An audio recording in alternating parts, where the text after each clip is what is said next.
কি আশ্চর্য না দুনিয়া, কি আশ্চর্য।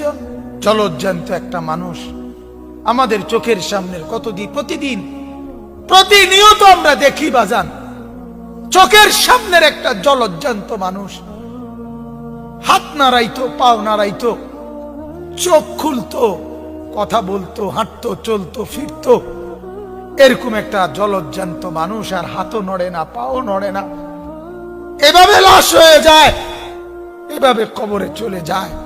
কি আশ্চর্য এটা, কি আশ্চর্য।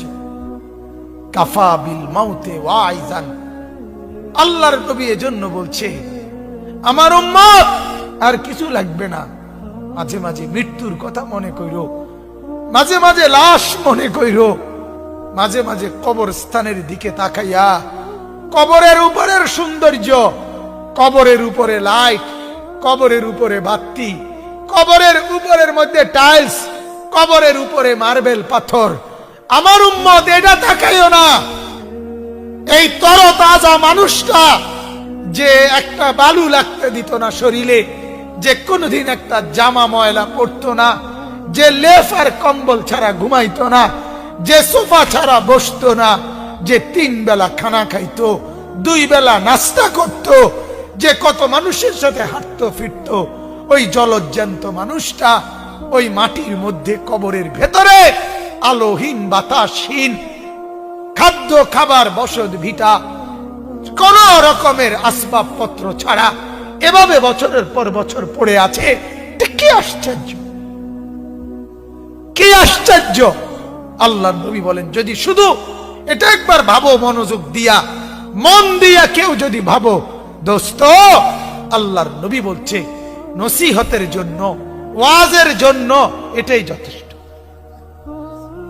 আমাদের হাটহাজারী মাদ্রাসার একজন বড় বুজুর্গ আছেন, এখন একদম অসুস্থ হয়ে গেছেন, হযরত মাওলানা মুমতাজুল করিম বাবা হুজুর বলতো উনাকে, অনেক বড় আল্লাহ ওয়ালা বুজুর্গ আলেম।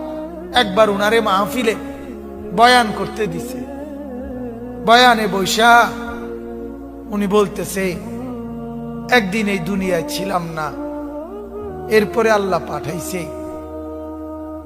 একদিন অচিরেই এই দুনিয়ায় থাকবো না, কাজে স্থায়ী যেখানের জন্য যাব আমাদের সবাইকে তার জন্য পুঁজি বানানো দরকার। ওয়াখির দাওয়ানা আনিল হামদুলিল্লাহ রাব্বিল আলামিন। বুঝেন নাই কথা শেষ, এটাই ওয়াজ, একত্রে কইছে কথা। আর পুরা মজমা শিক্ষের কাঁদছে যে হাই কি কইল, কি কইল, একদিন ছিলাম না, আসলাম, আল্লাহ পাঠাইছেন, অচিরেই একদিন থাকবো না, অতএব যেখানে চিরস্থায়ী থাকবো তার জন্য পুঁজি বানানো দরকার। ওয়াখির দাওয়ানা আলহামদুলিল্লাহ। শেষ ওয়াজ, এটাই তো যথেষ্ট, এটাই তো যথেষ্ট।